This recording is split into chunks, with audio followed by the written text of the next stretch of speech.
aí, pessoal, sejam todos muito bem-vindos a mais uma live aqui da SEO em Foco, nosso evento aqui da 8D Amplify. Ontem vocês já conferiram duas grandes lives, uma aí sobre as tendências de SEO e a inteligência artificial, como se constrói SEO agora com essas novas tendências, e também falar um pouquinho sobre a questão do SEO, marketing de conteúdo e construção do branding para as marcas. Hoje a gente confere mais uma edição das nossas lives. Né? Hoje a gente vem aqui conversar um pouquinho sobre curadoria de conteúdo e como ter sua marca na primeira página. Vamos bater um super papo aqui para falar sobre análise de concorrência, como fazer conteúdo, como nós fazermos esse mapeamento de conteúdos para as nossas marcas, né? E para ajudar aqui na nossa conversa, temos dois grandes convidados que são referências na área de SEO para ajudar a gente aqui a conversar. Então, é um prazer enorme receber aqui com a gente ela conhecida aí como Júlia do SEO, a Júlia Neves, né, que é a fundadora da Optimiza Marketing, que está aí bombando, né, Júlia, em vários eventos, sempre acompanha aí sua trajetória, sempre participando e levando a mensagem do SEO para toda a comunidade que trabalha com marketing digital, para as empresas e para outros profissionais de SEO, o que é bastante importante. Júlia, muito obrigado por ter aceitado o nosso convite, seja super bem-vinda. Muito obrigada a vocês pelo convite, estou muito feliz de estar aqui, né, conversando sobre esse assunto, que eu falo pouco sobre isso, então, assim, é um assunto que realmente eu gosto muito de falar, e principalmente com vocês aqui, né, e com o nosso outro convidado, que também é um amigo querido, que eu estou ansiosa para a gente ter essa troca hoje. Massa! E também, então, para se tomar aqui com o nosso time dessa conversa de hoje, ele que representa aí a SEMrush, né, o marketing lead da SEMrush aqui na América Latina, que traz também muita participação em vários eventos, falando sobre SEO, sobre estratégias digitais, né? O Eric Casagrande, seja muito bem-vindo e muito obrigado por aceitar o nosso convite também. E aí, galera, tudo bom? Prazer imenso estar aqui com vocês, ainda mais num evento tão bacana, como a Júlia comentou, uma amiga parceira que a gente já trocou muitas ideias, e a certeza de que a gente vai trocar muitos bons assuntos aqui, muitas figurinhas, para ajudar todo mundo aí a desenvolver melhores estratégias de SEO e conseguir melhores resultados. Com certeza vai ser muito divertido. Obrigado pelo convite. Honra! Valeu, gente. Então, pessoal, vocês que estão acompanhando, já aproveita, se inscreve aqui no canal do 8D Hubify, segue a gente também lá no Instagram, @8d.hubify, para acompanhar tudo que está rolando sobre SEO. Também vamos trazer várias novidades lá no nossos perfis, vale a pena conferir. E também, você que tiver dúvidas durante essa live, deixe nos comentários que depois a gente vai responder para vocês, vai mandar ali alguma ideia, vai complementar o conteúdo junto com vocês. Beleza? Então vamos começar a falar aqui sobre o nosso tópico de hoje. Vamos falar um pouquinho então sobre essa questão da curadoria de conteúdo, como a gente constrói um bom conteúdo para alavancar o ranqueamento das nossas marcas, dos nossos clientes ou das nossas empresas, né? Como que a gente faz isso? Então, Júlia, para começar, me ajuda aqui a entender essa questão. Na área de SEO, a gente tem grandes mudanças, a gente está sempre renovando, testando coisas, uma hora a gente faz diversas práticas, depois isso muda. Como é que você navega por essas mudanças? Como que você enxerga oportunidades para transformar o SEO em uma ferramenta estratégica para as marcas que você atende? Boa. Eu acho que já começa assim, com polêmica, né? A gente já começa falando sobre o caos que o Google causa nas nossas vidas. Mas, assim, brincadeiras à parte, o que eu vejo é que SEO, ao contrário do que a gente diz por aí, né, que o Google não nos escute, mas não é sobre o Google, é sobre o usuário e sobre como ele está ali interagindo e navegando com o nosso site. Google, se você estiver me ouvindo, é brincadeira, tô com você, meu amigo. Mas, assim, no final, o que a gente está ali falando de se adaptar ao Google é porque o Google quer trazer a melhor experiência possível para o usuário. Então, o nosso objetivo no final tem que ser olhar para o usuário. E se você está fazendo isso certinho, todas essas mudanças geralmente não vão te impactar. Porque, né, na teoria, você está ali se adaptando da maneira correta. O que eu vejo que muda cada vez mais? Eu vejo que o Google tira cada vez mais o foco de coisas que a gente consegue usar como hacks ou estratégias ali pontuais para a gente aparecer, e ele está muito mais focado na consistência, em você produzir um conteúdo relevante, você se posicionar como autoridade, você ter uma frequência ali, você construir algo ao longo do tempo. O que antes não funcionava assim. Antes, você fazia ali uma estratégia de link building, né, um pouco questionável, você já conseguiria ali um bom ranqueamento, você conseguiria ali botar algumas palavras-chave, você já não querer para elas, e hoje o foco está muito mais ali na intenção de busca, muito mais do que o usuário vai realmente ter a sua dúvida e a sua necessidade atendida pela empresa. Então eu vejo que, no final, se a gente está olhando ali para o usuário, né, é esse o caminho que a gente tem que seguir, e é nesse caminho que eu tento liderar aqui, tanto o meu time quanto os nossos clientes, para a gente seguir esse caminho. Focar sempre no usuário. Muito bem. Eu não poderia concordar mais com a Júlia, exceto pelo fato que eu quero mesmo que o Google nos escute. Porque, não, a verdade acho que é isso. Acho que o próprio Google e outros mecanismos de pesquisa, eles estão mesmo focados no usuário. E sempre foram assim. A gente que fica durante algum tempo, talvez deturpou essa ideia, querendo atender mecanismos de pesquisa, mas se a gente atender o usuário, como a Júlia comentou, a gente vai sim atender os mecanismos de pesquisa e conseguir melhores resultados. O que eu costumo dizer é que quem fica correndo atrás das atualizações do Google, apenas das atualizações, está 2 vezes atrasado. Uma delas em relação ao Google, mas principalmente atrasado em relação ao próprio usuário, em relação ao próprio público-alvo. As atualizações do Google, como de outros mecanismos de pesquisas, elas vêm para atender um comportamento ou uma tendência que nós, como usuários, já temos. Então, se você está indo atrás da atualização, você já está atrasado em relação ao seu próprio usuário. Um exemplo clássico, que já é até ultrapassado a gente discutir, mas é tão fácil, que é a otimização para mecanismos, dispositivos móveis.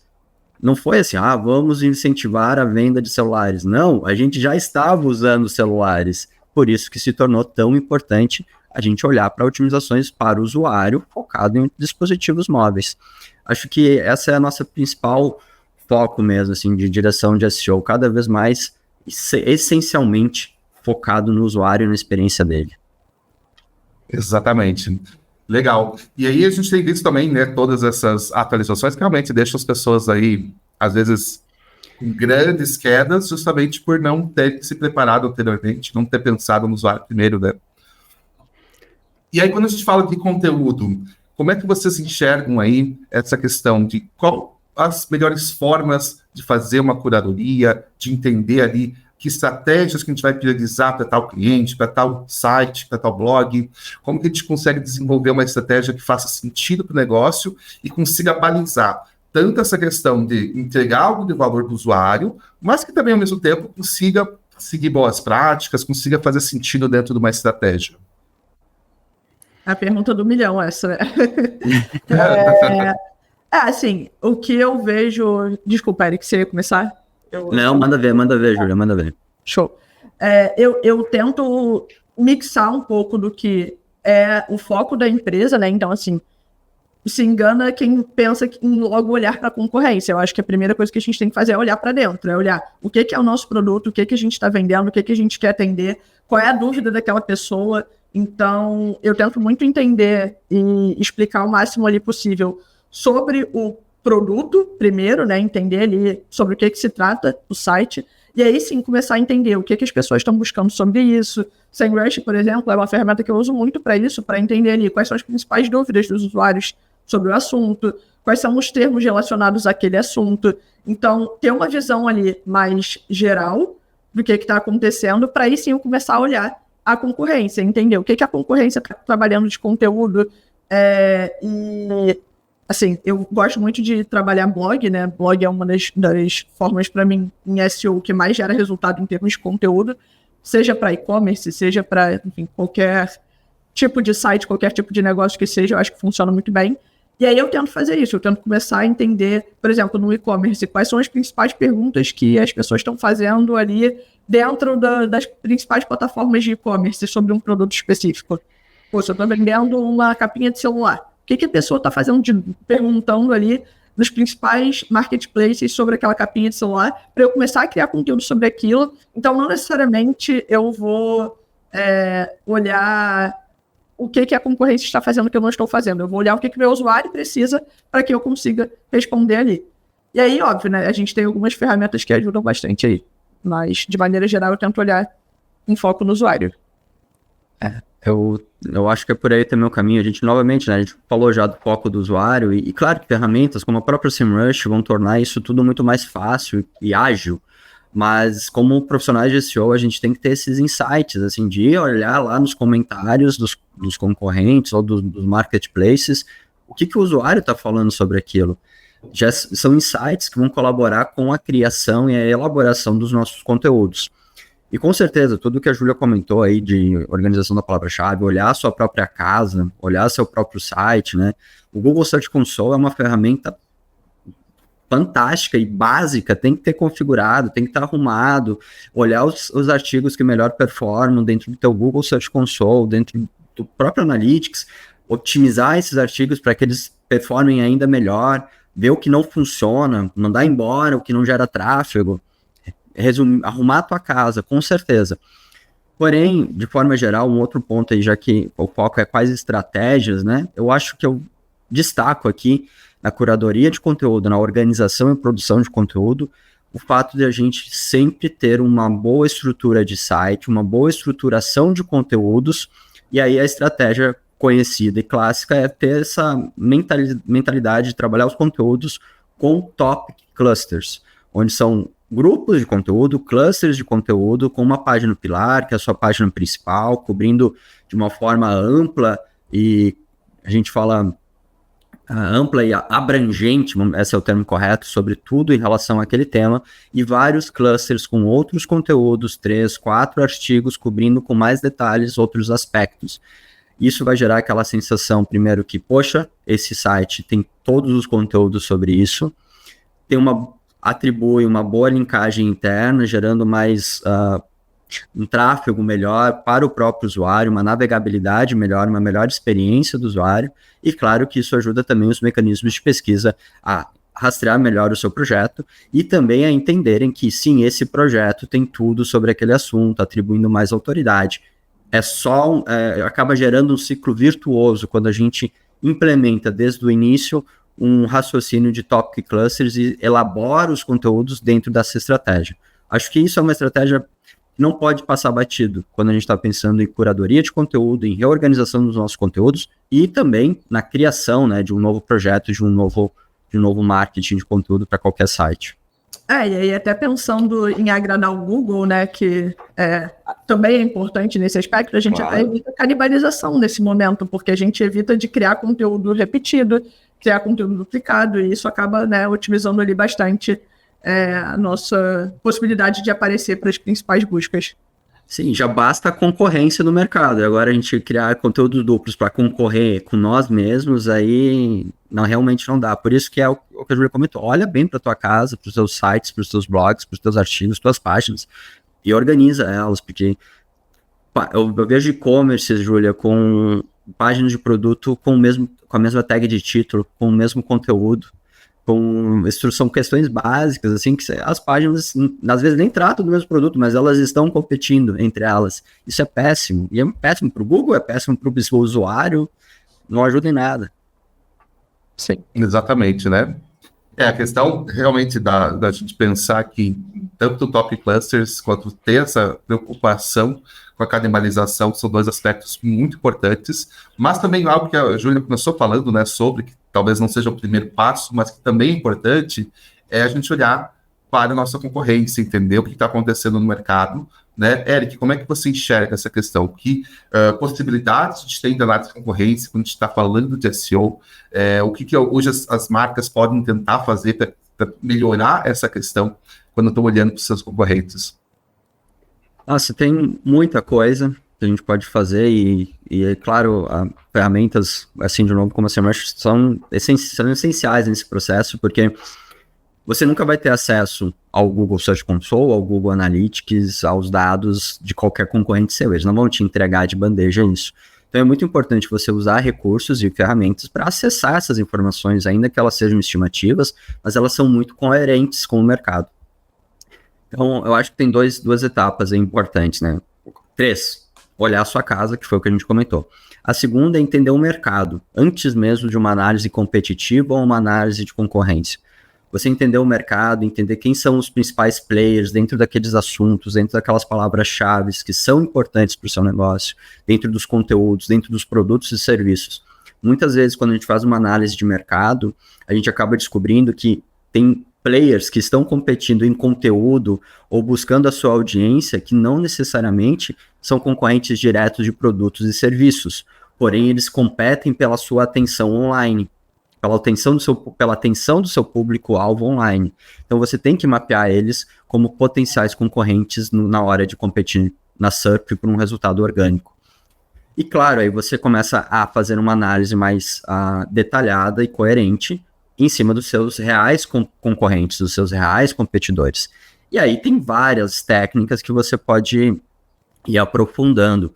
Eu gosto muito de fazer uma análise dos top conteúdos de cada um dos meus principais concorrentes, das principais páginas, dos principais conteúdos, dos conteúdos que mais geram tráfego, dos conteúdos que mais têm palavras-chave ranqueadas, analisar esses conteúdos com profundidade, ver quais são. E aí eu não digo assim, tem X palavras-chave, gera X de tráfego. Não, qual é o intertítulo? Qual é as imagens? Quais são as imagens que tem? Tem infográfico? Eles embedaram um vídeo? Qual é o título? Quais são a palavra-chave principal? Quantos backlinks estão direcionando para esse conteúdo? Quais são esses backlinks? Quais desses backlinks, se eu tiver um conteúdo tão bom quanto, eu posso também conseguir?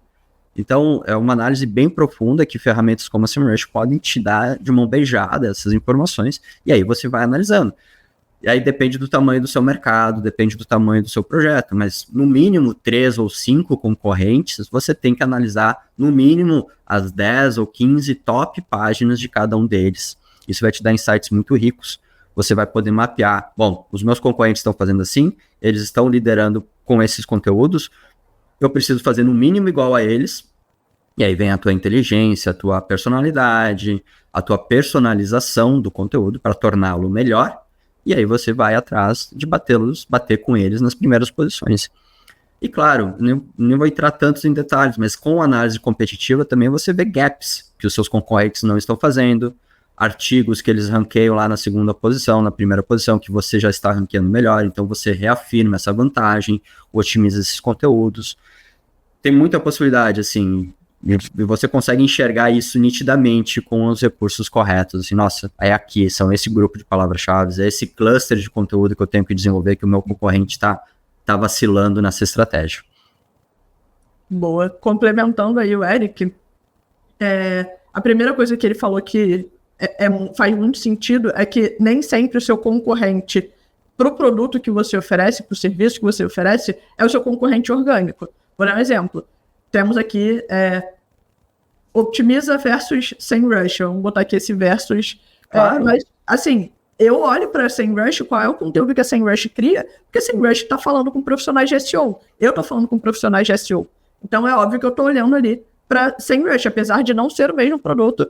O foco da venda é totalmente diferente. A gente tem produtos diferentes que se comunicam com as mesmas pessoas. Então, no final, a gente está ali olhando. Então, às vezes, né, a primeira coisa é não pensar só nos seus concorrentes óbvios, é pensar em quem está ali competindo pelo mesmo público que você, pela mesma atenção que você quer.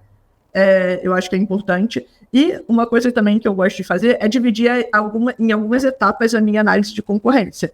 Então, eu considero que a gente tem 3 grandes pilares de SEO, a gente está aqui falando bastante sobre conteúdo, mas eu não posso deixar de mencionar, né, que a gente tem a parte técnica e a parte de autoridade. Então, eu estou sempre olhando ali para esses 3 pilares e eu tento entender onde estão os meus principais gaps. Então, por exemplo, se hoje eu vejo que meu concorrente tem muito mais páginas de conteúdo que eu, significa que eu estou com um gap de criação de conteúdo. Se ele hoje tem muito mais palavras-chave ranqueando que eu, estou com um gap nisso também. Então, eu elenco algumas questões que eu tenho que analisar dos concorrentes para entender onde eu vou botar esforço. Porque às vezes a gente não sabe por onde começar, né? Então, definir por onde começar é muito importante. Então, se eu olho, por exemplo, o meu page speed, né, ali no page speed insight da vida, e eu vejo que eu estou melhor do que a minha concorrência, eu posso não estar ainda o melhor de todos. Eu posso sempre melhorar. Mas eu vou ficar mais tranquilo de falar, cara, então não é com um técnico que eu vou me preocupar agora. Então, deixa eu olhar aqui a questão da autoridade, a questão do conteúdo. Então, eu tento dividir aqui para entender onde eu vou botar esforços primeiro, porque SEO é sobre priorizar. E se você está falando ali sobre priorizar, você está falando sobre ganhar ali alguns espaços, né, que você eventualmente vai ter que tirar alguém. Então, onde é que essa pessoa está errando ou onde essa pessoa está acertando para você conseguir bater ali. Então, eu tento muito dividir assim também por etapa e priorizar dessa maneira. Excelente. E aí, quando a gente vai falar da questão, né, da concorrência, lógico, a gente traz aí várias ideias, vocês trouxeram aqui várias questões que são importantes a gente dar uma olhada, mas aí na hora mesmo de escolher o conteúdo, como é que vocês balizam a questão de aquilo que gera mais conversão, aquilo que gera mais brand awareness, como é que vocês fazem essa questão de, vou priorizar palavras-chave que estão muito voltadas ali para o meu produto, para o meu serviço, que são mais fundo de funil, ou vocês acreditam que vai fazer mais sentido a gente começar sempre com uma estratégia mais ampla, a gente buscar crescer o nosso local no mercado? Como é que é a escolha estratégica dessas palavras depois que você analisou teu concorrente, depois que você entendeu o teu negócio? Júlia, quer começar falando? Pode ser. Vou usar a cartada dos SEOs de sempre, né? Que depende. Demorando até aparecer. Demorou mas assim, diante de todas as situações que a gente falou até agora, que a gente tem que analisar a concorrência, tem que entender também qual é o nosso tamanho no mercado. Se hoje eu sou um site surgindo agora, eu não tenho como querer ranquear para as top keywords ali que a minha concorrência ranqueia, que são as keywords que têm maior volume de busca, talvez geram mais tráfego. Então, eu tento sempre fazer uma estratégia que englobe um pouco de tudo, né? Eu tento olhar muito ali. Primeiro, eu acho o volume de busca por si só uma métrica de vaidade. Se a gente só olha para volume de busca, a gente está se pautando em muito pouco para definir se aquilo ali é uma coisa relevante ou não para a nossa estratégia. Então, eu tento muito olhar ali para volume de busca versus o quanto essa palavra está mais próxima ali da minha conversão e o quanto que o meu site tem maturidade já de SEO para ranquear para aquele conteúdo. Então, se eu sou hoje, por exemplo, uma imobiliária em São Paulo, eu não vou tentar ranquear hoje para apartamento em São Paulo. Porque, eu tenho uma quantidade absurda de players no mercado que está ranqueando para isso. Então, eu vou tentar começar a olhar ali para apartamento 2 quartos na Vila Mariana, na rua X da Vila Mariana. Então, eu vou começar a quebrar... Cauda longa. Exatamente. E ser muito mais específica, olhando para as keywords long tail, para justamente eu conseguir alcançar palavras que têm muito menos concorrência, que as pessoas estão olhando menos, porque tem menos volume de busca, porque vai te dar um trabalho chegar naquela posição para talvez você ter poucos acessos, mas que para quem está começando é o início. Se eu sou um player maior, eu já parto para briga um pouco maior. Mas assim, eu acho que tem que ter esse equilíbrio entre conteúdos que são um pouco mais genéricos e você consegue batalhar ali por grande volume de tráfego e tudo mais. Isso acaba também te gerando ali um brand awareness, mas muito mais também olhando para o quanto que isso vai te gerar de retorno financeiro, que afinal é o que a gente precisa olhar. Então, por isso que eu joguei o depende, porque você viu a quantidade de elemento que tem aí, né? Então, assim, tem que olhar para várias questões, mas eu tento mesclar ali o que vai gerar tráfego com o que vai gerar retorno financeiro. Porque eu sei que no final são esses dois grandes KPIs que a gente tem em SEO. Tráfego orgânico e receita. Eu acho que é bem por aí. E claro que depende, isso é premissa, né, de uma análise de estratégia. A gente vai ter diferentes clientes, diferentes objetivos de cada cliente também. Mas como princípio básico, assim, investir em palavras-chave com baixa competitividade, geralmente serão termos de cauda longa, vão permitir com que você cresça, comece a gerar tráfego, comece a testar as suas ações, porque não tem como testar se você não está recebendo tráfego, se você não está entendendo tu não consegue colher dados do comportamento do teu usuário, quais são as páginas que performam melhor se você não tem tráfego. Então começa devagar mesmo, com palavras-chave de menor competitividade, gerando um pouco de autoridade, porque elas tendem a ranquear mais rápido nas primeiras posições e construindo o seu background a ponto de ser competitivo com termos maiores, com os players maiores. Agora, focando assim, porque acho que muitos do nosso público-alvo aqui que está acompanhando a gente, são players pequenos ou médios. E essa eu acho que é uma grande vantagem de quem conta com uma agência, conta com um profissional como a Júlia, alguém que está trabalhando ou está fazendo isso in-house, mas está dedicado à estratégia de SEO. Lembre que a grande diferença que você pode fazer é fazer com atenção, fazer com cuidado.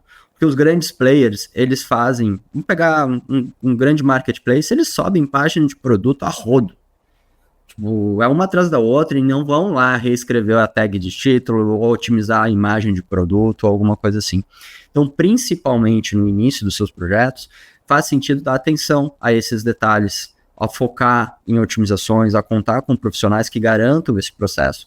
Porque é justamente na possibilidade de gerenciar isso com maior atenção que vocês, e todos nós, no fim das contas, vamos conseguir superar e competir com os grandes players do mercado. Porque a gente consegue fazer uma baita página super bem otimizada em todos os detalhes. E o conjunto desses detalhes vai tornar competitivo a ponto de competir, né, e jogar de igual para igual com os grandes players do mercado. Porque eles não dão a atenção que a gente pode dar. Porque eles têm 1000 páginas, nós temos 100. E sim, com 100 a gente consegue trabalhar com mais atenção. Exato. Legal, gente. E aí, quando a gente está falando dessa questão da selecionar palavras-chave e tudo mais, então, da construção do conteúdo em si, né? O Google traz aí, nos últimos anos, aquele conceito de EAT, né, de autoridade de tópico. Como é que a gente constrói isso em relação ao nosso conteúdo? Tanto olhando para aquilo que a gente vai criar, ou às vezes também olhando para trás, olhando para o conteúdo que já está lá publicado. Como que a gente consegue melhorar aí a nossa autoridade em relação a isso, trazendo esses conceitos? Eric, como é que você enxerga essa questão? Essa é a pergunta, a gente falou que a outra pergunta vale 1 milhão, essa aqui vale 2 milhões ou 3 milhões no mínimo, né? Essa é a mágica, a gente incorporar esses valores de EAT, né? Experiência, expertise, autoridade, confiança dentro dos nossos conteúdos, dentro do nosso projeto online. Só lembrar dessas 4 palavras. Experiência, todo mundo gosta de um site, de um projeto que transmite, que tem experiência, que entrega uma boa experiência. Expertise, alguém que realmente entende. Autoridade, alguém que é referenciado e que gera confiança. Tipo, se eu encontro esses 4 valores dentro de um projeto, eu vou me inscrever, eu vou marcar uma consulta, eu vou comprar um imóvel, eu vou marcar uma reunião, porque a gente transmite esses valores. Então, isso é básico. É básico, a gente precisa lembrar desses valores. Então, quando estiver organizando uma página de produto, organizando a sua homepage, organizando um artigo de blog, como que eu posso transmitir o caráter de experiência? Como eu posso transmitir o caráter de especialidade, de expertise nesse assunto? E o ponto-chave para mim dessas 4 letras, óbvio que a mais importante é a confiança, que é trust no final, porque ela é a consolidação dos outros 3. Mas a autoridade eu acho sensacional, acho essencial. E aí tem vários detalhes que a gente consegue pensar, né? Por exemplo, assinar o blog. Assine os seus artigos. Coloque os especialistas da sua empresa, os especialistas do seu produto, do seu serviço, assinando esses artigos. E coloque até aquele redação empresa X assinando. Eu falo... Não, isso é um caos. É um caos, porque quem confia na redação de algum lugar? Não, eu confio em alguém com nome e sobrenome, senão a gente não botava nenhum nosso nome e sobrenome aqui, aqui embaixo dos nossos rostos aqui. As pessoas confiam em nome e sobrenome, confiam em alguém, e associa as redes sociais a esse nome. Não é só porque... então o usuário vai ver o nome, aí vai pegar o nome do Eric ou da Júlia, vai colocar no Google, vai ver que ela fala um monte do LinkedIn e que ela realmente é uma especialista sobre esse assunto, que legal, começa a gerar autoridade. E aí, só que não é só nesse sentido. O Google, como qualquer mecanismo de pesquisa, todos esses links, a internet funciona com links. Tudo isso são informações que vão ser cruzadas. Isso vai gerando autoridade. Por isso que é tão interessante aparecer na mídia, aparecer na imprensa, ser mencionado em eventos, porque isso vai gerando a construção de autoridade. E aí a pessoa chega no final, nossa, quem está falando desse serviço realmente entende, é referência nesse assunto. Então, a gente lembrar desses 4 valores de experiência, expertise, autoridade, vão levar o nosso usuário a construir confiança, e a gente tem que sempre pensar em como entregar isso para o nosso usuário. E acho que isso é essencial. Acho não vai além da estratégia de SEO, na minha opinião, inclusive. Vai para qualquer estratégia de marketing digital. É aquilo. Eu sempre trago o exemplo do blog de turismo porque é a coisa mais palpável possível. Se eu sou um blog de turismo hoje e eu vou escrever, por exemplo, sobre 10 dicas para você que quer ir para a Suíça amanhã. Estou com Suíça na cabeça que eu estava pesquisando, inclusive, isso. E é sempre a dúvida que eu fico. Será que essa pessoa que escreveu realmente foi para a Suíça? Então, assim, se você está pegando o conteúdo da internet para criar o seu conteúdo, você não está trazendo nada de novo. Então, qual é a sua vantagem competitiva a partir daí? O seu conteúdo, ele precisa se destacar de alguma forma.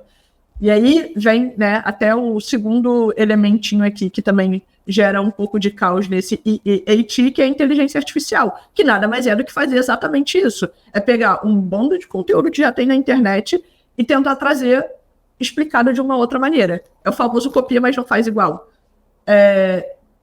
Então, assim, a partir do momento que você... E aí, isso é uma coisa que eu sofro muito, porque eu, por exemplo, fico, nossa, eu devia publicar mais conteúdo no meu blog. Mas aí eu penso, mas eu quero escrever meu conteúdo, porque eu acho que, né, já que eu falo tanto sobre isso, eu preciso manter ali. Então, é sempre essa luta. Mas, assim, a qualidade, ela tá cada vez se destacando mais, e você focar ali em trazer alguma coisa que vai, de fato, impactar de alguma maneira a vida do seu usuário. Seu usuário hoje é impactado por uma quantidade absurda de conteúdo por dia. Você precisa conseguir chamar atenção, né? E aí a gente não está falando, como o Eric falou, isso não é só SEO, isso é posicionamento de marca, isso é estratégia de marketing de maneira geral.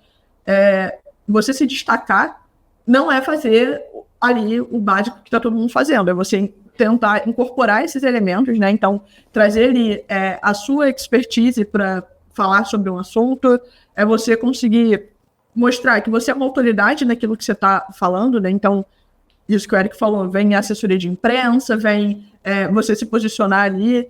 Então, uma coisa que a gente olha muito aqui também é quando eu jogo o nome da empresa do meu cliente no Google, o que vem sobre essa empresa, além de vir só o site dessa empresa? Porque o site da empresa sempre vai vir quando você buscar por uma empresa. Mas o que está trabalhando ali também, outros sites que falem sobre ele para gerar também essa autoridade? Porque a autoridade, a gente pensa em autoridade de domínio, a gente pode falar também de autoridade da marca, autoridade, né, para mostrar que é um lugar confiável de você estar. Então, enfim, eu acho que o IEAT, por exemplo, né, ele ultrapassa a barreira do SEO, ele está falando muito mais sobre o que um site precisa ter para ele conseguir passar confiança e autoridade para o usuário, que é o que a gente busca no final. E uma das coisas que eu uso muito para isso é a estratégia de Topical Authority, que é eu conseguir me posicionar como relevante num assunto. Então, né, trazendo de novo o exemplo da imobiliária em São Paulo. Se eu sou uma imobiliária em São Paulo, como é que eu consigo me destacar de grandes players, como o Eric falou? No ramo imobiliário tem um monte de gente que está subindo ali centenas de páginas por dia, né? A gente não está falando só necessariamente de e-commerce. No ramo imobiliário acontece, por exemplo, a mesma coisa. Como é que eu consigo me destacar? Pô, então vou virar autoridade na cidade de São Paulo. Porque se eu só vendo em São Paulo, eu preciso ser muito melhor em São Paulo do que todos os outros players que vendem no Brasil todo. Então, é assim que você consegue começar. Então, a estratégia de Topical Authority vai definir ali qual é o assunto que você é muito bom naquilo. Então, eu focaria muito em descobrir qual é esse assunto, começar a trabalhar tudo ali, e aí eu acho que isso vai gerando ali o nosso famoso IEAT, que é a chave do resultado. Só para amarrar, porque a gente falou de análise competitiva, análise de mercado, isso é uma das respostas que o estágio de análise de mercado e análise competitiva vai te responder. Quais são os diferenciais que você pode ter, dos quais vale a pena você se posicionar numa estratégia de Topical Authority e então desenvolver isso. Você pode ser, pegando o exemplo de imobiliária que a Júlia trouxe, referência em negociação de apartamentos, referência em negociações de mansão. É um nicho, é um mercado, se posiciona nisso. Depois você elabora outros nichos e mostra sua autoridade também em outros. E não tenham medo de, se você sabe, tem qualidade, não tenha medo de mostrar essa qualidade. Vai lá, assina os artigos, publica, escreve no LinkedIn, posta conteúdo relevante no Instagram, linka ele no seu blog, no seu artigo, embeda um vídeo no YouTube, desenvolva, mostre que você é referência nisso. Isso gera o que a Júlia pincelou esse assunto assim, né? É a sua marca no fim das contas. E branding e SEO, o fortalecimento da marca é um fator extremamente importante. Com tanta gente no mercado, cada vez mais nós, usuários, queremos nos relacionarmos com marcas que transmitem esses valores. Então vai sim muito além do SEO, esses 4 pontos. Exatamente. E aí vocês trazem, então, toda essa questão, nós construímos essa confiança e essa necessidade, às vezes, de a gente, né, ter uma certa calma, mas isso, às vezes, as empresas ficam um pouco ansiosas para ver resultados, falam, não vou ficar só ali no nicho muito estreito, né, mas, às vezes, é o caminho, né, começar num nicho menorzinho, depois você ir ampliando, se tornando autoridade em outros, né, para daí você ter uma estratégia mais macro, consiga trazer autoridade maior ainda dentro da área de atuação. E quando é que vocês olham para esses desafios que às vezes um cliente traz, ou a empresa que a gente está trabalhando traz, de querer crescer rapidamente, né, a gente tem que dar aquela segurada, mas também olhando aí, a Júlia até comentou rapidamente ali sobre a questão da IA, né, o quanto ela está impactando hoje na criação de conteúdo. Como é que vocês entendem aqui essa questão tanto da IA e o impacto que ela vai trazendo aqui da nossa qualidade de criação de conteúdo, mas também a gente dá uma olhada aqui na questão de personalização do nosso conteúdo para o nosso público, né? Como que a gente pode chegar a isso no sentido de uma estratégia de SEO que às vezes não vai valorizar tanto ali uma autoridade no assunto mais relevante, mais top daquela área, mas a gente ir conquistando nichos pequenos, aliando aí com estratégias que trazem a inteligência artificial, e vai balizando, assim, como é que vocês enxergam essa questão? Quer começar, Eric? Pode ser. Obrigado, Júlia. Então, primeiro que IA, a gente falou, né, no Google ele tem essa diretriz do IAT que a gente trouxe antes, é inclusive um ponto para combater conteúdo e páginas e sites de má qualidade.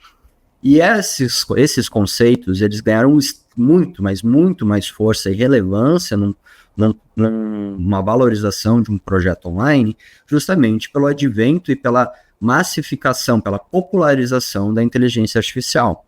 Só que é bem importante deixar muito claro que não é a inteligência artificial que cria conteúdo ruim. Somos nós, usando a inteligência artificial, que criamos conteúdos ruins. Então, não é o ponto de usar ou não a inteligência artificial. O ponto é criar conteúdo ruim ou não. Então, eu sou super defensor de usar a inteligência artificial e qualquer recurso que torne o meu trabalho mais ágil, mais eficaz, mais rápido, mais inteligente, mais criativo. Com certeza. Eu acho algumas coisas de imagens que a gente consegue criar com inteligência artificial, eu acho sensacional. E aí enriquece o conteúdo. Agora, eu não vou publicar um conteúdo de má qualidade. Eu vou usar dessas informações para gerar um conteúdo de boa qualidade. A SEMrush, por exemplo, tem ferramentas que ajudam na criação de textos, e super bons, mas a ideia é que você vai fazer esse texto otimizado para SEO, focado nas palavras-chave, vai checar se ele não é uma cópia de outro texto. Então, são recursos que me ajudam a garantir que eu estou usando para agilizar, eu estou usando IA para agilizar um processo, porém garantindo a qualidade desse processo. Então, eu acho que primeiro é essa premissa, a gente precisa continuar, pode usar ou não, mas o foco é criar conteúdo de qualidade. E aí, claro, o que é um conteúdo de qualidade? É um conteúdo que é informativo, que não é mentiroso, que não é copiado e que traz um ponto de personalização, de identidade, que te diferencia de todo o resto que tem ali. E você, inclusive, pode se diferenciar pelo conjunto dessas qualidades, de ser bom, de trazer informação. Eu acho que o conteúdo de qualidade, eu acho que isso é uma premissa jornalística que eu gosto muito e é bem simples. Tudo que a gente lê e encontra tem que ter um propósito, tem que ter uma utilidade. E a utilidade, geralmente, dos conteúdos é fazer com que a gente seja capaz de tomar melhores decisões. Melhor decisão sobre qual produto, melhor decisão sobre qual serviço, melhor decisão sobre qual negócio, qual viagem, qual destino, qual agência de SEO, qual plataforma de SEO contratar. Agora, se você não tem a melhor decisão, se você não tem o melhor produto, você vai tentar maquiar e vai mentir no fim das contas. Então, primeiro, tenha teu bom produto, seja um bom profissional, seja uma pessoa ética, com conteúdo de qualidade, e crie conteúdo que ajude o usuário a ir para a melhor decisão. A melhor decisão tende a ser você, se você é esse destino. Então, acho que é por aí. Crie conteúdos com qualidade nesse sentido. Se vai usar a inteligência artificial para fazer isso, não. Desde que tenha qualidade. Boa. Foi exatamente o que você falou, assim, a IA, ela é um potencializador ela não é um substituidor, né? Nem substituto, substituidor ficou meio...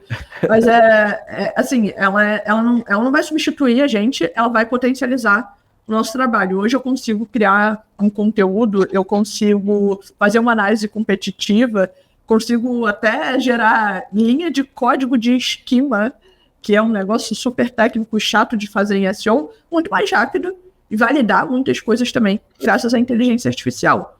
Mas ela, como qualquer máquina, precisa ser operada por alguém. E essa pessoa que está ali operando, ela vai ter um senso muito mais de análise, de compreensão e de personalização, que é o que diferencia hoje um conteúdo.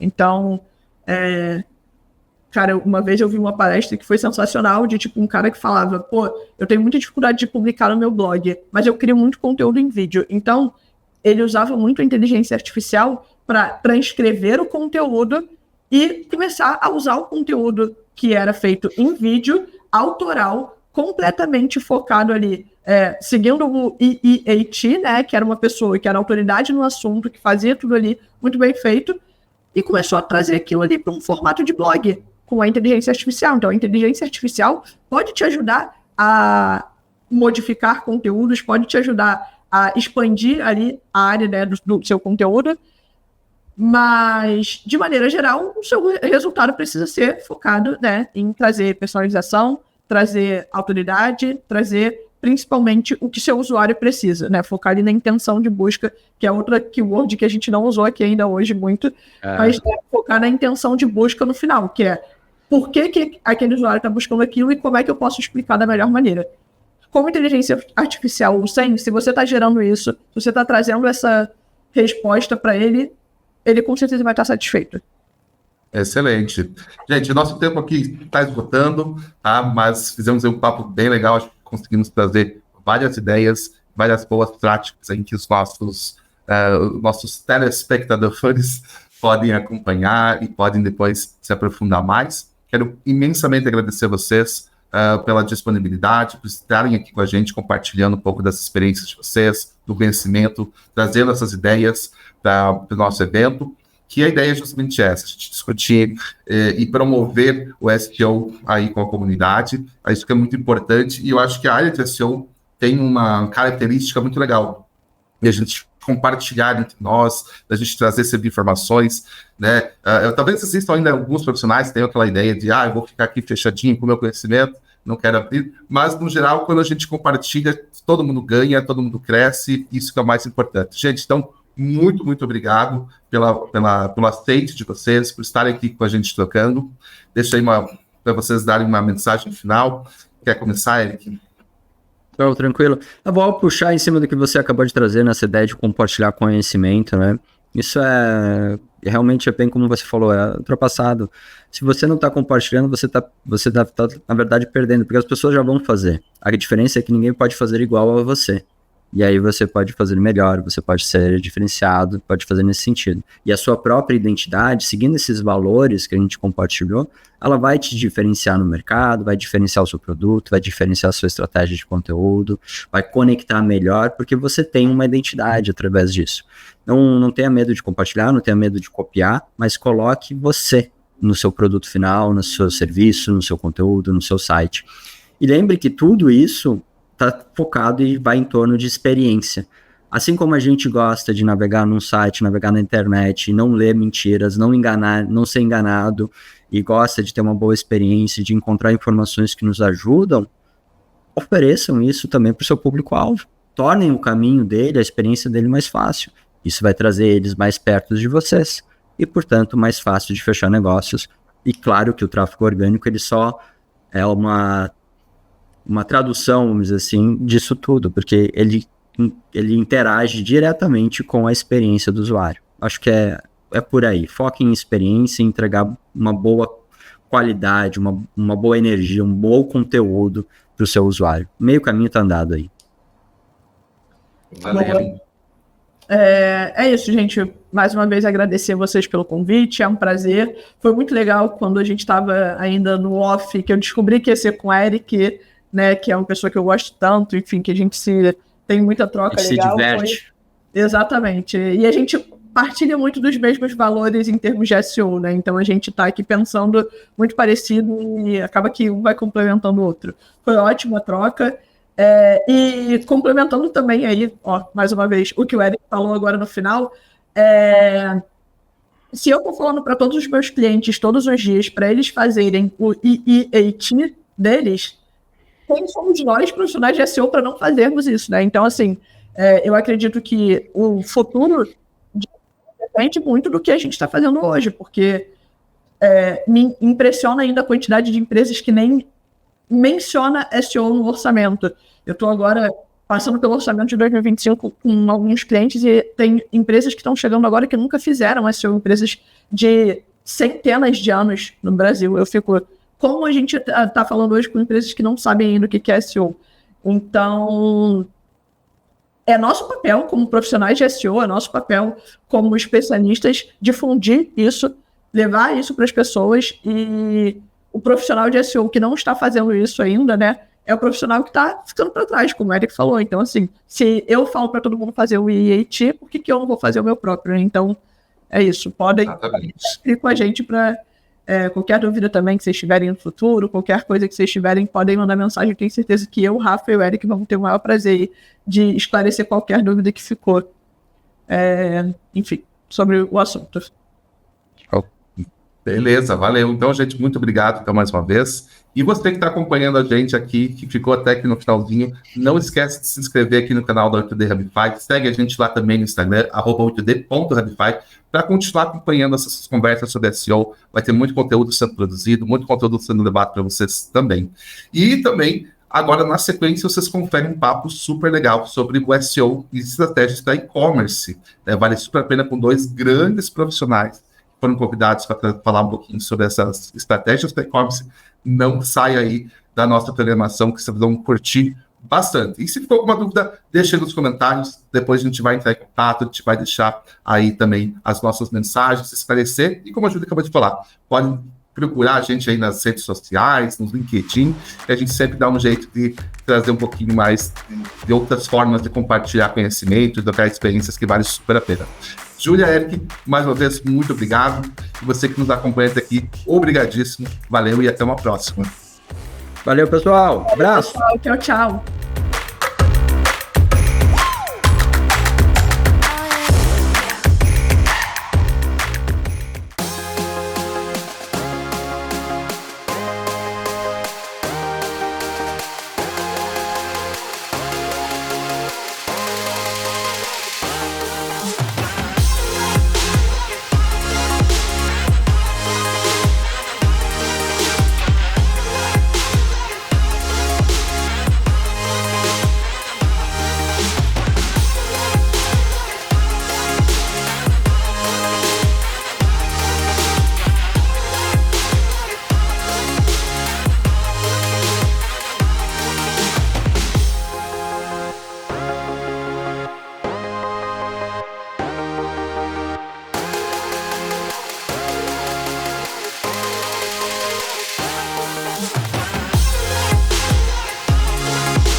Conheça a plataforma de clientes da HubSpot, um software poderoso, flexível e fácil de usar. Tudo para te ajudar a crescer com sucesso. Vamos ver como funciona. Diferente de outros produtos, a plataforma de clientes da HubSpot é conectada. Cada um dos nossos produtos oferece suporte a diferentes funções do seu negócio, mas todos foram criados em uma plataforma unificada. O Smart CRM com IA da HubSpot. É assim que a mágica acontece, principalmente quando você usa nossos produtos juntos. Com a HubSpot, suas equipes podem transformar sua forma de trabalhar. Com acesso fácil a dados centralizados, você terá insights incríveis sobre cada etapa da jornada, ajudando você a se conectar com o que é mais importante, seus clientes. Com o nosso incrível suporte ao cliente, recursos educacionais grátis e integrações com mais de 1.500 aplicativos, a HubSpot torna o crescimento do seu negócio mais fácil para todo o seu time. E é muito simples de usar. Escolha produtos individuais ou crie um pacote para obter o melhor da plataforma. Você também pode começar usando as nossas ferramentas gratuitas. Beleza, agora eu vou deixar você voltar a expandir os seus negócios. Até mais!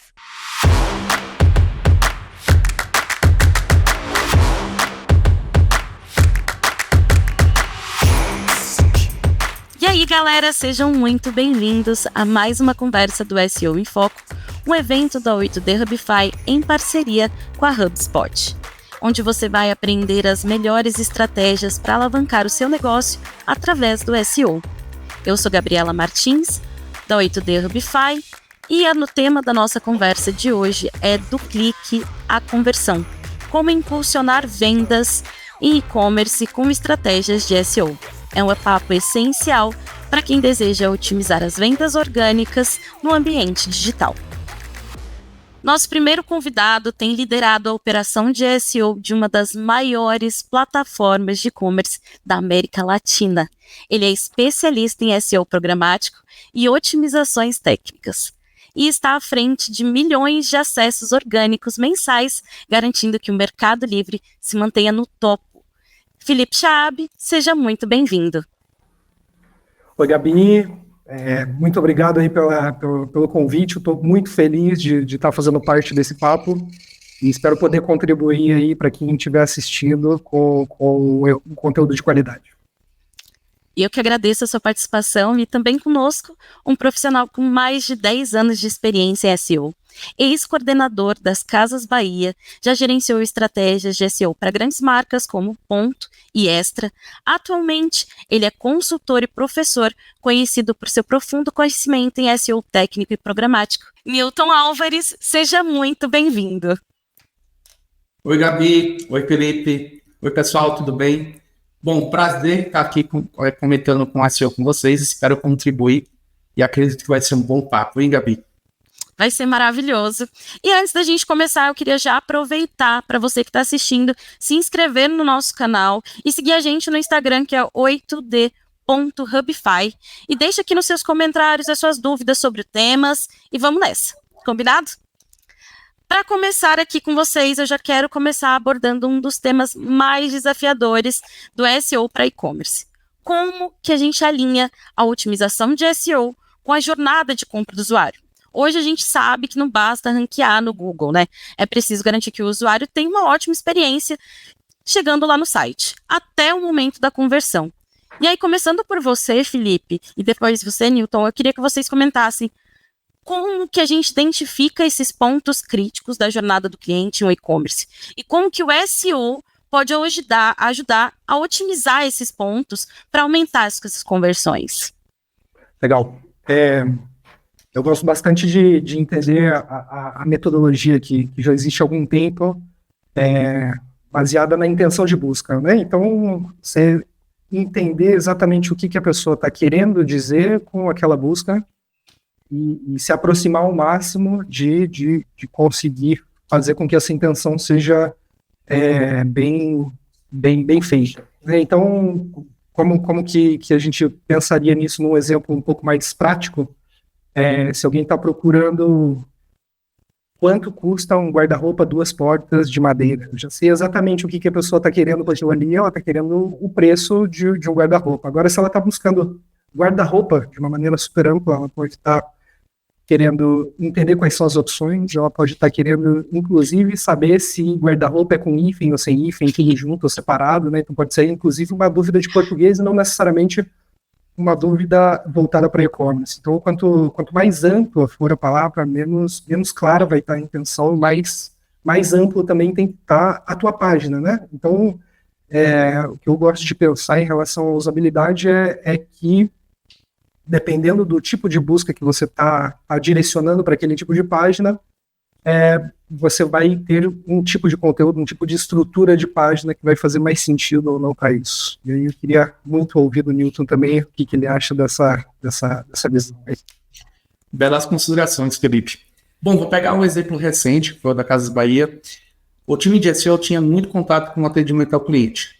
E lá a gente entendia vários pontos que o próprio consumidor buscava no site da Casas Bahia. Então ele buscava entender o que era um cross-flip, que era um QLED, o exemplo que o Felipe trouxe é um exemplo muito bom. Guarda-roupa de duas portas, quantas roupas cabem? É ideal para um solteiro, é ideal para uma pessoa que é casada.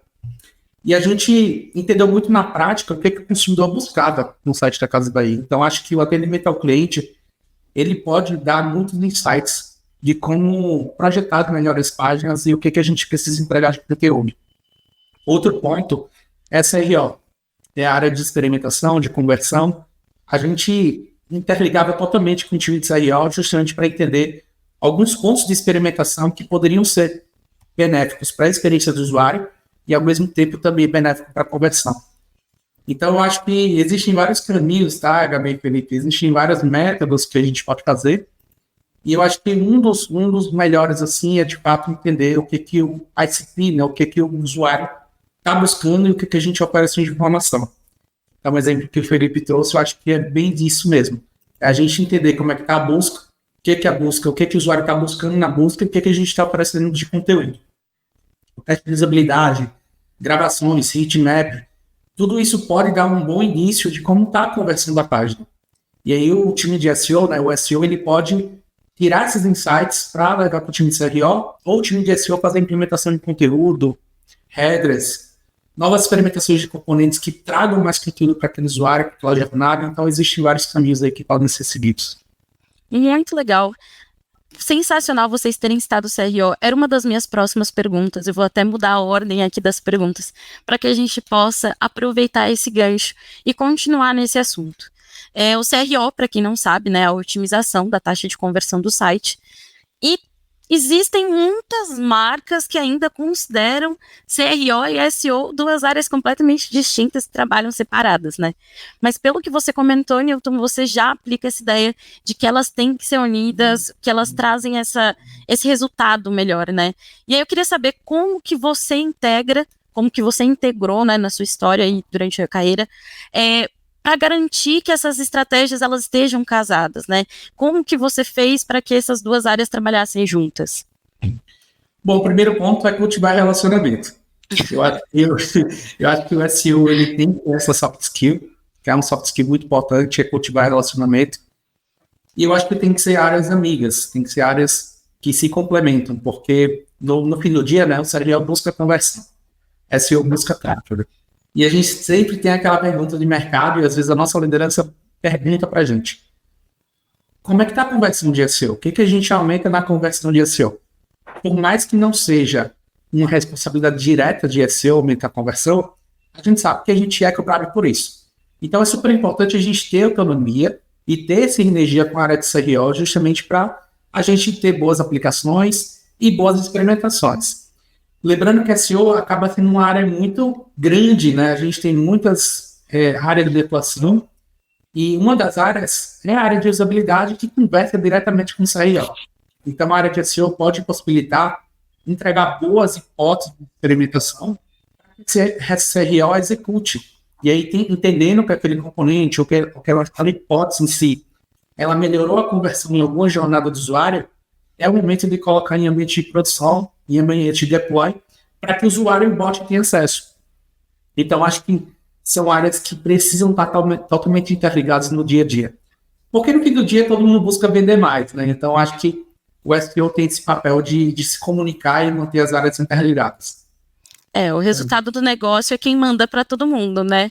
Felipe, por favor, comente. Sim, não, eu ia complementar exatamente com o que você colocou aí, Gabi, que no final do dia, CRO ele é um compound, né? Ele faz parte da última linha de SEO. Então, não adianta nada você explodir de tráfego com busca que não gera nada de negócio, porque a gente acaba sendo uma área de aquisição de cliente, mas essa última parte, então, cliente é bem importante, né? Então, não é só aquisição de tráfego, aquisição de cliente. Tem até no meio aí, tem gente que faz a provocação de alguns prints de Google Search Console que você não consegue entender muito bem o que está acontecendo ali. E no final do dia, o que realmente vai pagar a conta é quanto de negócio que você conseguiu trazer. Então, eu vejo que, ainda que você não pense em CRO especificamente, porque SEO está voltado para a aquisição de tráfego, o mínimo que você tem que considerar é não estragar a conversão. E aí, obviamente, que existem dezenas de sinergias e possibilidades em relação ao que o Newton colocou aí, inclusive, de você ter hipóteses de teste, inclusive o trabalho que eu gosto bastante de fazer é fazer benchmarking, então você vê mais ou menos essa busca e vai buscar isso, não só aqui no Brasil, como em e-commerces, ou seja lá qual o segmento que você esteja. Você vai buscar experiências que estejam diferentes da sua hoje em outros lugares, em outros cases, e aí isso ajuda também a abrir um pouco a perspectiva e o que você pode mudar de experiência de estrutura da tua página. Muito legal. E aí, entrando aqui, então, na minha pergunta, que ia ser anterior, aqui na minha listinha, a arquitetura de informação é um dos pilares para o sucesso de SEO, isso a gente sabe, né? Só que eu queria que vocês falassem um pouco sobre como a organização das páginas de categoria, subcategoria, produto, os filtros de busca, como eles impactam na experiência do usuário hoje e na indexabilidade para os motores de busca, né? Porque a gente tem aí que agradar dois públicos, nós temos que agradar o motor de busca e o cliente final. E aí eu queria que vocês pudessem comentar. Perfeito, eu acho que já aproveito e continuo a resposta aqui. Eu acho que é exatamente nesse momento que a gente diferencia um profissional de usabilidade, de CRO, de um profissional de SEO. Eu exemplifico com o grande problema de uma boa parte de e-commerces, que é a navegação facetada. Para quem não sabe o que é isso, é a navegação por meio de filtros. Então, se você tem, por exemplo, uma televisão, e aí você tem todos os filtros possíveis dessa televisão. Se você deixar isso aberto, 100% aberto para o navegador, ele vai com certeza se perder na sua navegação e você não vai conseguir ter uma boa performance de SEO. Então, isso seria uma base 100%. E por que eu digo que isso muda ou diferencia SEO de UX? Porque você pode ter uma excelente experiência de filtros e ainda assim deixá-los abertos, e isso está mal feito, entre aspas, do ponto de vista de SEO, ou mal otimizado do ponto de vista de SEO. Então, são algumas otimizações, algumas perspectivas que são invisíveis para o usuário final, mas elas têm que estar consideradas no código, ela tem que estar considerada para que você tenha uma boa experiência do usuário Google. E aí eu só finalizo porque na época que eu trabalhava em agência, tinha uma área específica de UX, e quando a gente fazia esse tipo de exercício de definir persona, definir o público, enfim, a primeira parte de entender a usabilidade, eu não me sinto nem confortável de dizer como eles faziam, mas o que a gente sempre batia era, vamos considerar o Google como um usuário também, porque, afinal de contas, a experiência ela tem que estar pensada não só para o usuário humano, mas também para o usuário Google, para que ele minimamente entenda o que está dizendo aquela página, para que não tenha nada que acabe freando a experiência, freando a performance dessas páginas. Muito legal. Newton? Muito legal, Felipe. Eu passei por grandes apuros e problemas quando se fala em categorização na Casas Bahia, viu? Foi assim, um impacto. Foram quase 3 anos para poder ter um CMS que comunicasse com a nossa estrutura e a gente tivesse uma estrutura correta. Mas, bom, deixei esse problema para o pessoal que está hoje.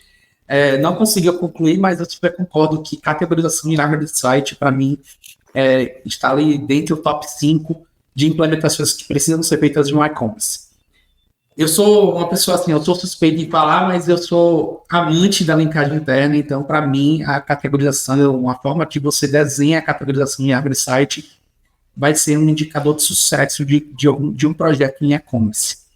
Então, sempre quando eu vou começar minhas consultorias com novos clientes, eu sempre lido com esse ponto, porque realmente é onde está o grande divisor de águas de ganhos incrementais em visita e etc.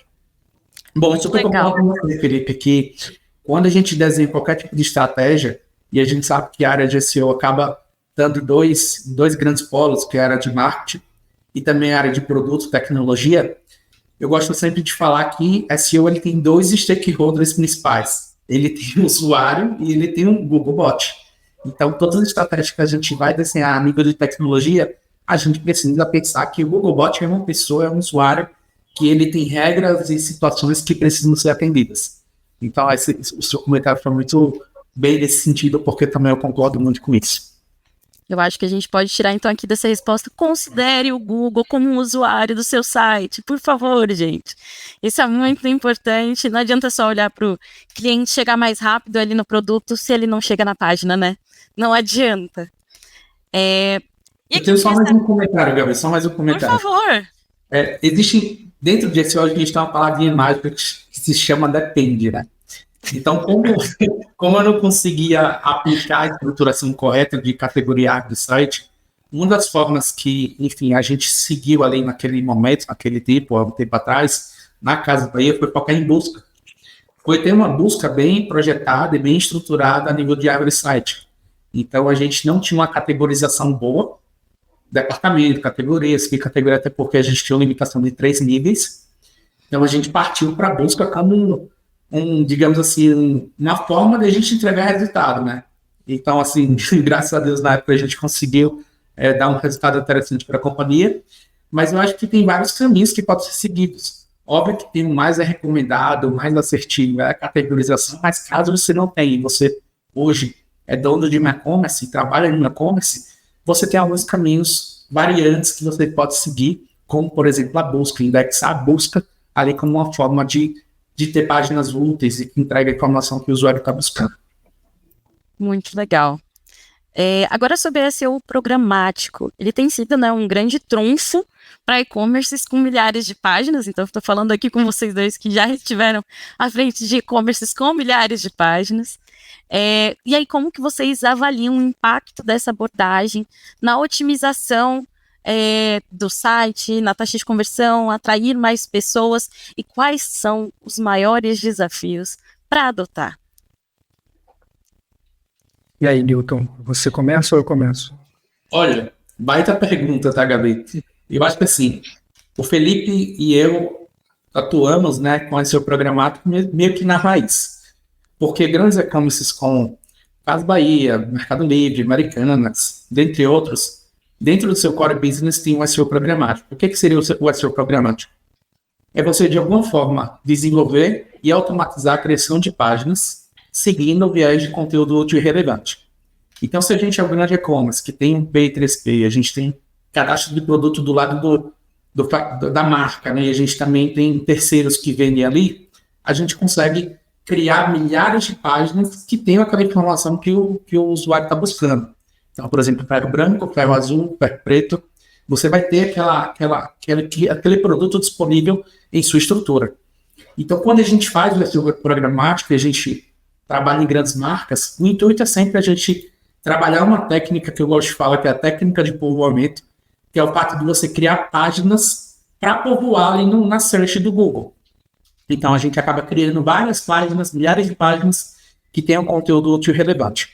A busca indexada, ela é um grande desafio. Ela é um projeto de SEO programático, porque ao mesmo tempo que o usuário faz uma busca, ela automaticamente segue alguns indicadores, se esses indicadores forem positivos, ela fica disponível para o Google indexar. O grande desafio é manter o ambiente com higienização. Se algum usuário buscar por um termo sensível, a gente tem que ter regras que controlem essa situação. E durante a minha carreira, eu participei de alguns projetos programáticos, como uma busca, como, por exemplo, o comparador, você pegar uma listagem de produtos que você já possui, você já tem aquela base de dados ricas, e você faz uma página onde vai consumir essa base de dados e vai projetar páginas nos seus milhares. Então, esse programático ele acaba sendo uma estratégia que é muito divisor de águas, porque se você tem uma base de dados rica de informação, você de alguma forma consegue consumir essa informação, categorizar, organizar e exibir. Então acaba sendo uma forma muito boa para você trabalhar e construir páginas úteis, e ao mesmo tempo que você tem a sua técnica de povoamento, que é a forma de você criar páginas, você vai criando as páginas ali na indexação e ao mesmo tempo galgando além das impressões e cliques. Então é uma boa estratégia de colocar no dia a dia. Felipe, tô curioso para entender também um pouco do que você pensa em relação a isso. Perfeito. Eu acho que não tenho muito o que adicionar do que você colocou. Trabalhei um tempo em startup, né, junto com a área de produto, de growth, e era sempre uma curva inversa, né, entre você ter uma altíssima qualidade e você ter uma altíssima escala. E, geralmente, essas duas, elas têm uma alta dificuldade de você andar junto, né? Então, eu acho que isso resume bastante do que o Newton colocou aí, que é o grande desafio de você fazer esse tipo de abordagem, é justamente você manter a qualidade, você garantir que você tá dando realmente uma boa experiência para o usuário. E aí, colocaria assim, se alguém, imagina que grande parte de quem esteja assistindo aí não necessariamente está em um grande e-commerce, então, mas se você for na raiz de SEO mesmo, na base de SEO, independente da técnica que você utilize, você, no fundo e no fim, você vai fazer gestão de página, ou seja, criar ou apagar a página, nesse caso é criar a página, você vai colocar conteúdo nessa página e você vai linkar elas. Então, pronto, é isso, né? Não tem, obviamente que cada uma dessas etapas você tem técnica para isso, você tem método, coisas que funcionam melhor ou pior, mas essencialmente vai ser isso. Então, a parte do SEO programático, ela resolve essa primeira parte, que é você conseguir criar a página. E aí, o grande desafio é você garantir que nessa criação de página ela tenha conteúdo, ela tenha link, ela esteja dentro da estrutura que faça sentido. Então, eu entendo mais ou menos assim, que existem desafios e eu particularmente gosto muito de trabalhar com isso. Tem um potencial criativo, não só no Mercado Livre, como tive alguns outros projetos que tive a oportunidade de trabalhar e realmente você consegue unir a questão do SEO, como também você usar dados com isso e conseguir cruzar grandes volumes de dados. Eu acho que isso eu particularmente gosto muito. Tem uma polêmica, tá? Devo utilizar inteligência artificial em SEO programático? É uma polêmica isso. Bom, vamos lá, em partes. Porque eu sou muito bombardeado por essa pergunta e eu acho que a gente tem que trazer nesse momento que a gente está falando sobre SEO programático. Bom, acho que em partes. Eu acho que você pegar e fazer um prompt e criar 10 mil páginas, no meu viés, no meu entendimento, é errado. Só que você pode utilizar a IA para outros benefícios. Por exemplo, eu tenho um cliente na consultoria que é no segmento de seguros. E ele tem uma base de dados de informações muito rica. O que a gente fez? A gente pegou uma AI para categorizar e organizar essas informações. Categorizando e organizando, estando disponível ali dentro de um banco de dados, a gente consegue utilizar essa informação para criar páginas com SEO programático. Então, tem várias formas de utilizar a AI para produção em SEO programático. Vários caminhos, vários testes que você pode fazer, mas eu acho que só plugar a AI e colocar como SEO programático para ser um motor de criação de conteúdo e você ter várias milhões de páginas, eu acho que não é um caminho com tanta sabedoria. Você até pode ter ganhos no curto prazo, mas eu acho que no longo prazo você pode se afetar. A gente vê aí vários grandes sites do mercado devido aos updates que tiveram um tráfego gigantesco de milhões, mas agora tem zero. Então, acho que tudo teste. Eu não testaria no caso de um site de um cliente, mas eu acho que se você tem um site pessoal, você pode fazer esses testes para entender se isso faz sentido para a sua gestão, para o seu tipo de estratégia. Mas eu acho que essa é uma polêmica que todo mundo se pergunta no mercado. Devo utilizar a AI para produzir o SEO programático? Aí eu acho que também seria muito legal, Felipe, você dar o seu comentário também. Não, perfeito. Acho que usar ou não usar a AI uma dúvida constante mesmo. E tem, enfim, você usar, por usar a AI, ou seja, se você escrever num gerador de site de nicho que eu quero gerar, o nicho tal, isso cuspir um monte de página, obviamente que você está fazendo spam só está fazendo um spam com AI, com uma capa de AI, mas nada muda do que já existia, de você espinhar texto, que não é que, no final das contas, você não está realmente agregando nada, você não está construindo nada em cima disso, só está gerando spam para conseguir um tráfego adicional. Então, eu concordo. Eu acho que, independente se você vai usar AI ou não, e aí eu cito a experiência hoje no Mercado Livre, de fazer um resuminho de reviews em cima dos reviews na página de produto.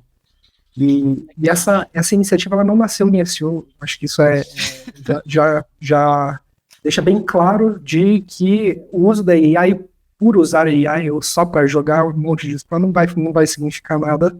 Mas se você realmente vê um uso de é uma base de conteúdo proprietária e ela já está mostrando isso, já está para todos os usuários, você consegue ver hoje esse resumo, e ele realmente ajuda, né? Porque daí você não precisa ler todos as milhares de reviews, você tem um resuminho ali, aquilo ali tá super útil para o usuário. Então, eu acho que esse é um exemplo de uso de AI versus uso de AI. Então, tem, como o Newton bem colocou aí, depende, né? Então, eu acho que depende também esse ponto da AI. Muito legal, Felipe, porque eu ia perguntar exatamente isso, né?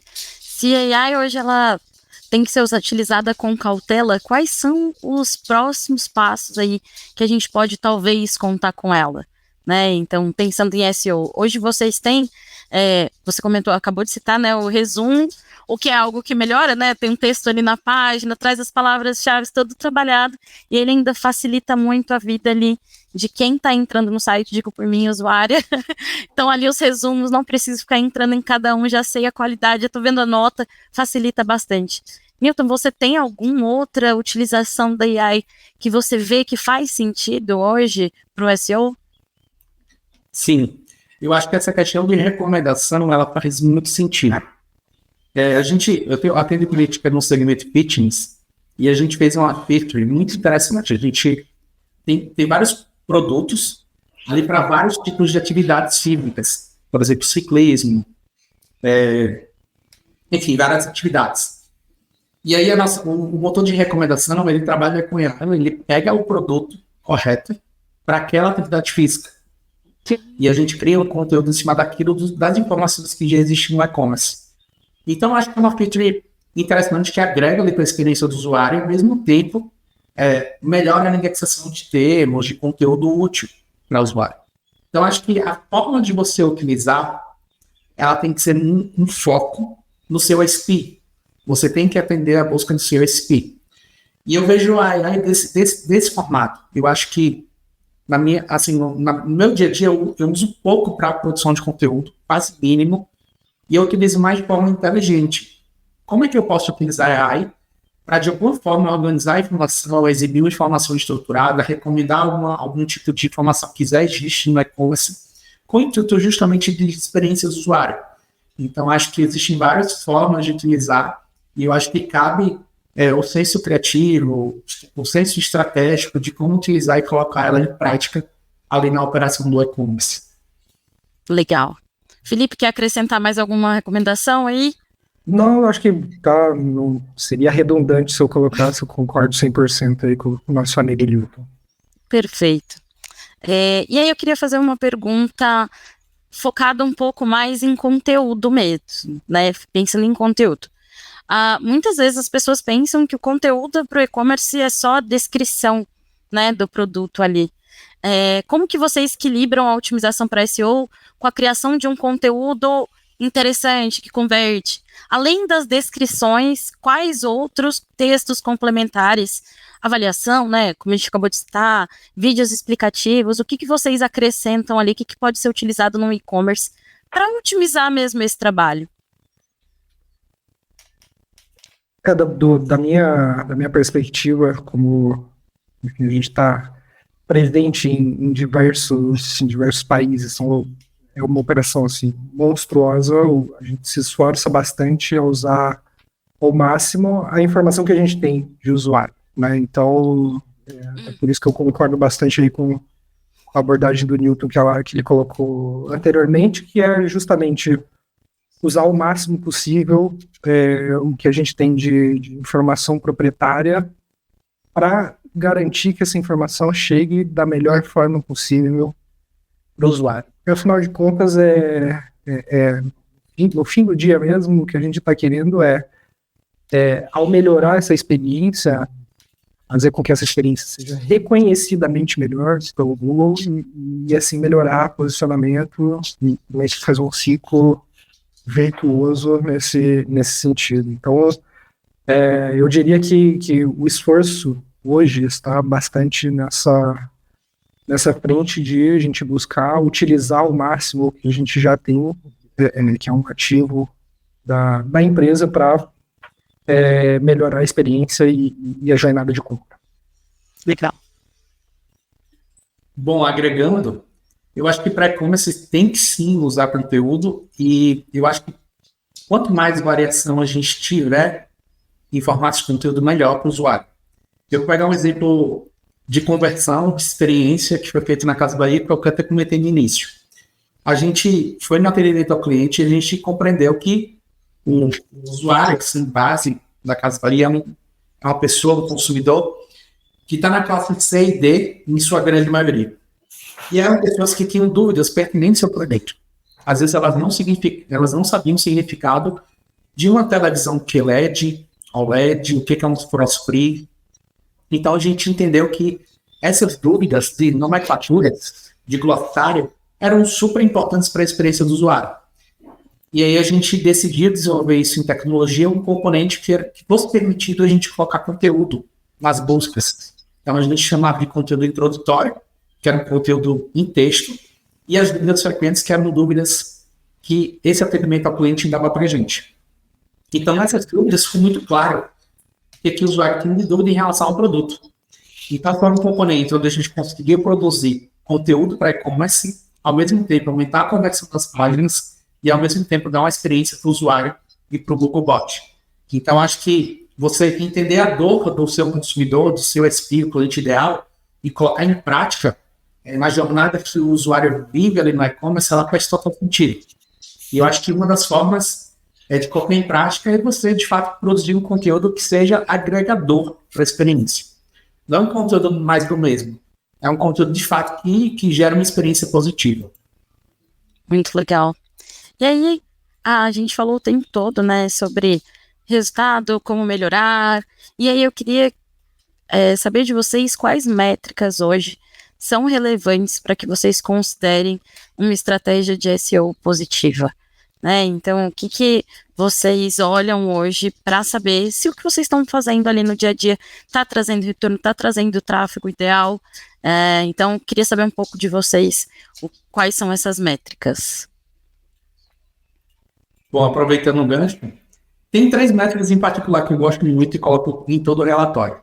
Eu acho que as métricas, assim, dando uma pequena introdução, eu acho que os relatórios, eles devem ter níveis. Se você vai apresentar uma informação para um C-Level, eu acho que a informação ela tem que ser diferente para a informação que você apresenta para um time de operação, por exemplo. Então, as métricas, elas precisam ser tratadas nesse tipo de situação. Depende muito do seu stakeholder, depende muito da pessoa, da área que você está apresentando as informações. Mas tem 3 informações que eu acho que são muito pertinentes e que geram uma cultura de SEO e que demonstram de forma muito prática o valor de SEO para a operação.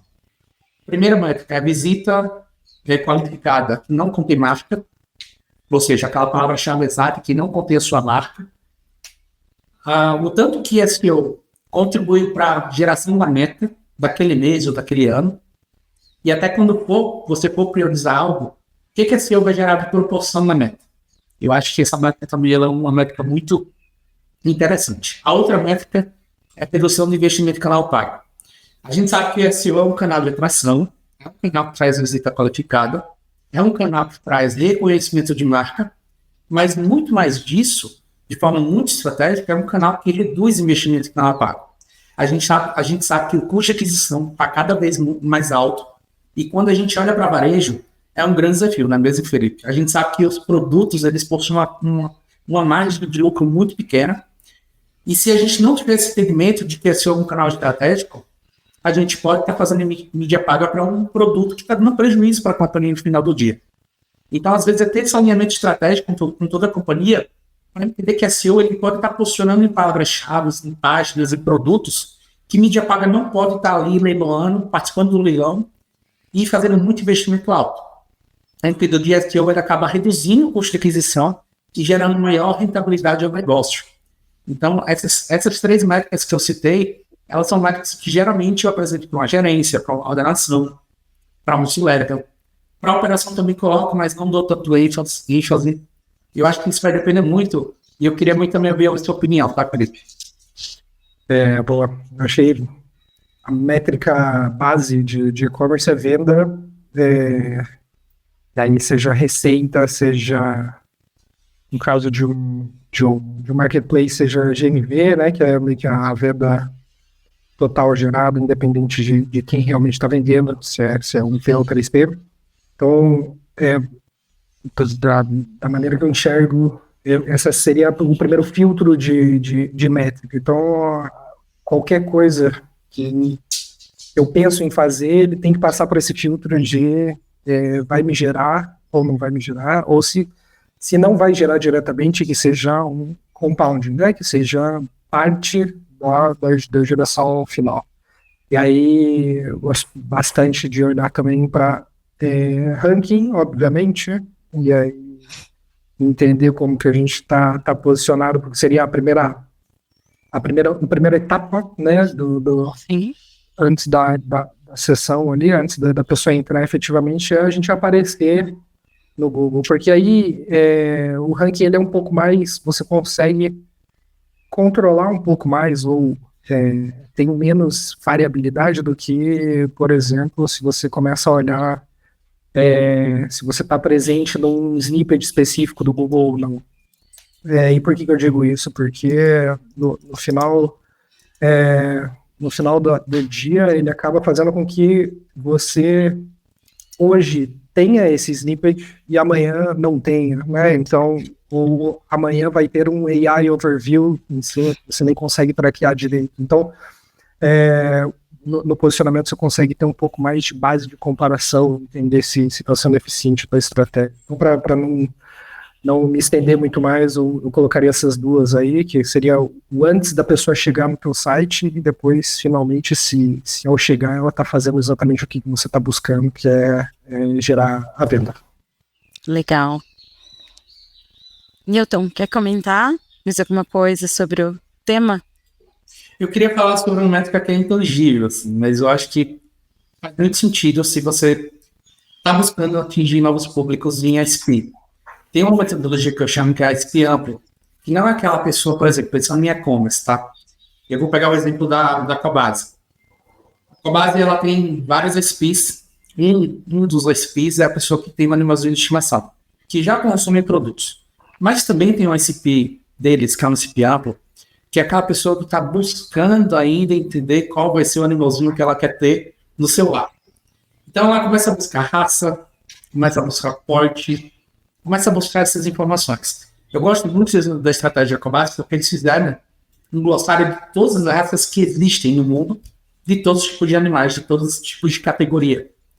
Então eles acabam atingindo um SP muito amplo, que não está necessariamente naquele momento de conversão, mas eles acabam gerando atração em reconhecimento de marca. Seria essa métrica que é intangível. O reconhecimento de marca, ele é intangível, não tem como ser calculado. Mas eu vejo que é uma métrica muito importante quando a gente pensa em SP amplo. Quando a gente pensa, e agora? Qual vai ser os novos públicos que eu quero atingir? Qual vai ser as novas oportunidades que eu ainda não tenho share de busca? Então é uma forma também de se trabalhar e de gerar, de alguma forma, brand para a empresa. Então, acho que também o SEO ele é um canal de geração de brand, né? Quando a gente pensa em reconhecimento de marca e palavras-chave que não contém marca.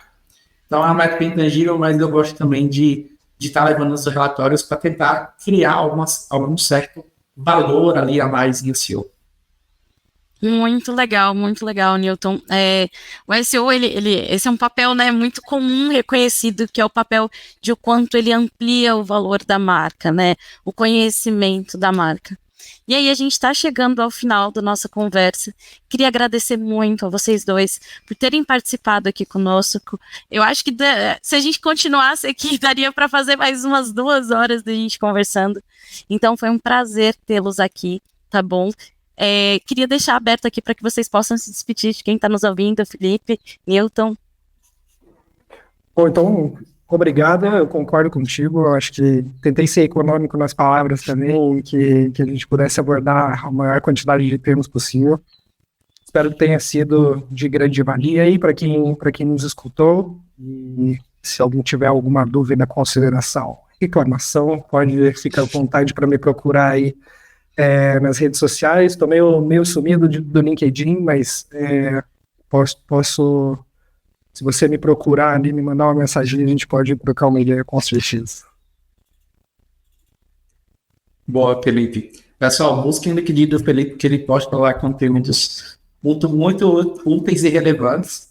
E, bom, gente, se vocês quiserem me buscar também, estou no LinkedIn Newton Álvares. Vai ser um prazer ter vocês lá, caso vocês queiram mandar algum tipo de mensagem. Também fico super disponível. Obrigado, Gabi. Obrigado, Felipe, pelo convite. Foi ótimo ter esse papo com vocês. Eu agradeço muito a presença de vocês. E para quem está até aqui nesse momento, não se esqueçam de se inscrever no nosso canal, nos procurar no Instagram como 8d.hubify e, claro, seguir os nossos convidados aqui nas redes sociais. Tá bom? Foi um prazer ter vocês aqui com a gente e qualquer dúvida deixem nos comentários.